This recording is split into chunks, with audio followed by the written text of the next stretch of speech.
புதுக்கோட்டை மாவட்டம் கந்தர்வக்கோட்டை அருகே குடியிருப்புகளை சூழ்ந்த மழை நீர் 2 நாட்களாகியும் வடியாததால் மக்கள் அங்கு சிரமமடைந்திருக்கிறார்கள். இது பற்றிய கூடுதல் தகவல்களை வழங்குவதற்காக செய்தியாளர் ஷேக் அப்துல்லா இணைகிறார். அப்துல்லா, நீர் வடியாததற்கு இன்னும் என்ன காரணம்? ஏதும் முயற்சிகள் எடுக்கப்படவில்லையா? கூடுதல் தகவல் என்ன?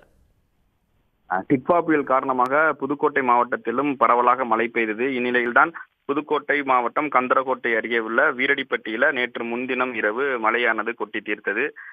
குறிப்பா வீரடிப்பட்டி கிராமத்துல ஆதிதிராவிட மக்கள் ஒரு 40க்கும் மேற்பட்டோர் வசிச்சு வராங்க. அந்த ஆதிதிராவிட மக்கள் குடியிருக்கக்கூடிய பகுதிகளில் தான் இந்த மழைநீரானது சூழ்ந்துள்ளது.